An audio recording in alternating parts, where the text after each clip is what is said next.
But meat commendeth us not to God. For neither, if we eat, are we the better, neither, if we eat not, are we the worse. Paul emphasizes that eating food, particularly food sacrificed to idols, does not bring us closer to God.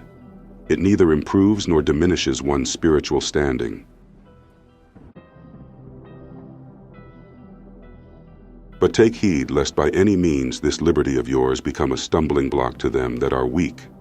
He warns that exercising the freedom to eat without concern can become a stumbling block to fellow Israelites, particularly those whose consciences are weaker.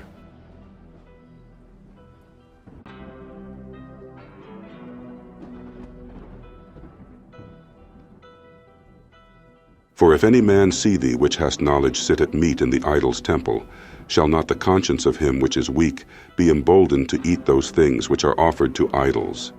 If a weaker brother sees someone stronger eating in the temple, it might embolden them to do the same, violating their own conscience. The issue is not about the act itself, but about how it might confuse or lead others into behavior they don't fully understand or feel comfortable with.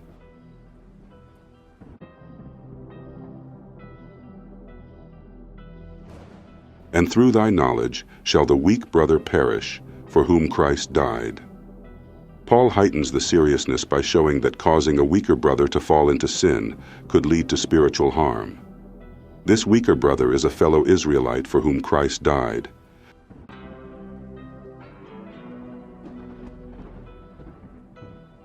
But when ye sin so against the brethren, and wound their weak conscience, ye sin against Christ. Offending a weaker brother's conscience is equivalent to sinning against Christ himself. This underscores how interconnected the Israelites are as a body, and how each person's actions impact the whole.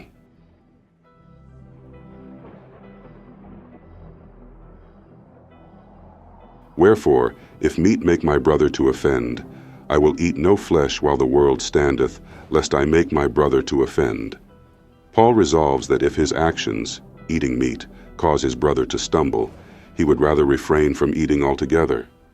His concern is for the well-being of the entire Israelite community. The three brothers and the novice, a lesson in caution and responsibility. Once, in a distant land, there lived three wise brothers who were master teachers of the Scriptures, deeply devoted to the Most High. They were known throughout the scattered tribes of Israel for their knowledge and ability to teach the lost and awaken them to their true identity. Their mission was clear: to find the lost sheep of Israel, scattered among the nations, and bring them back to the truth of their heritage. These brothers, named Eliam, Yochanan, and Matan, had been called by the Most High to attend a grand pagan festival. It was a dangerous place where idols were worshipped, and food sacrificed to these false gods was freely given to the attendees. Yet the brothers did not go to partake in the revelry. They went with a higher purpose: to seek out the scattered children of Israel who were lost in these pagan ways, unaware of their true calling. They sought to teach these lost souls that food offered to idols held no power, for the Most High was the only true God.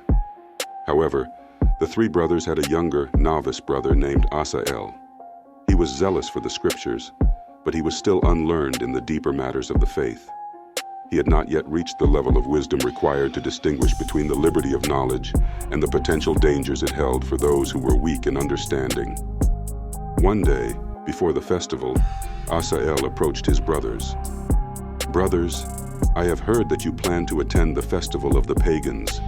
Why do you venture into such a place? Do you not fear for your soul, for the meat offered to idols and the false gods worshipped there?" Eliam, the eldest, placed a hand on Asael's shoulder and said gently, "Asael, we go not to partake in their ways, but to teach those who are lost among them. There are many of our Israelite brothers and sisters who do not know they belong to the Most High. They are trapped in darkness, and it is our mission to bring them back into the light." Yochanan added, "We know the truth, Asael.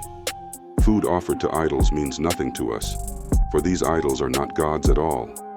The Most High is the only true God, and we are free from fear of these things. But there are those who do not know this. They are weak in understanding, and they may stumble if they see us eating such food. Matan, the youngest of the three teachers, said, "This is why we must be cautious, Asael. Even though we have the knowledge, we do not wish to be a stumbling block to our weaker brothers. If they see us partaking, they may be emboldened to do the same, but without understanding, and this could harm their faith." Asael listened carefully, but felt a deep desire to accompany his brothers. "I wish to join you in this mission. I want to help our lost brothers and sisters."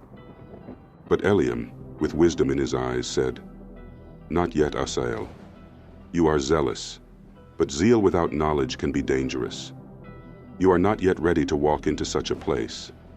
The danger is not in the food or the idols, but in misunderstanding the freedom we have in the Most High.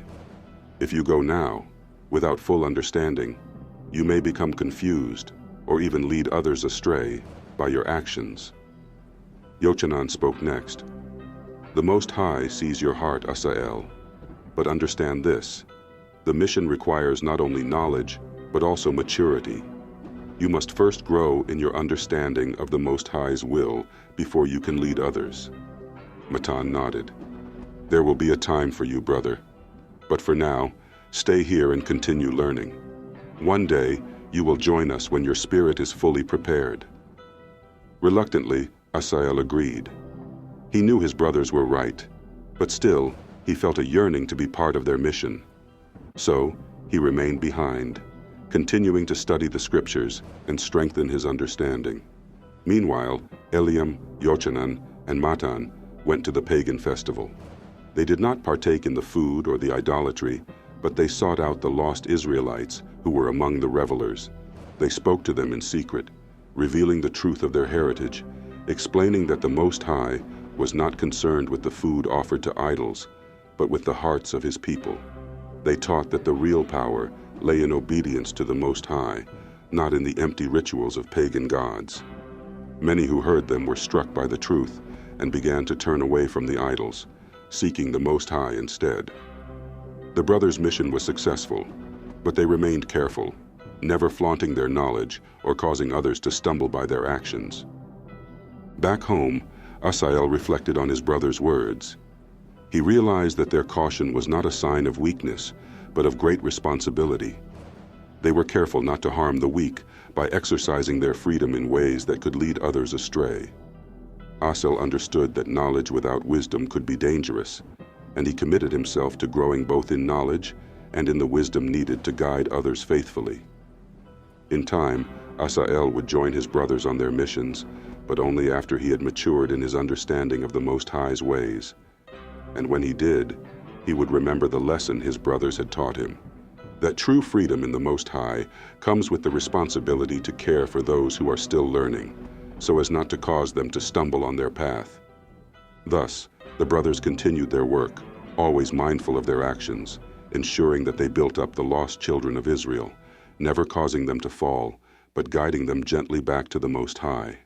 If any brothers and sisters would like a verse breakdown, please put your request in the comments, and I will explain the verses for you.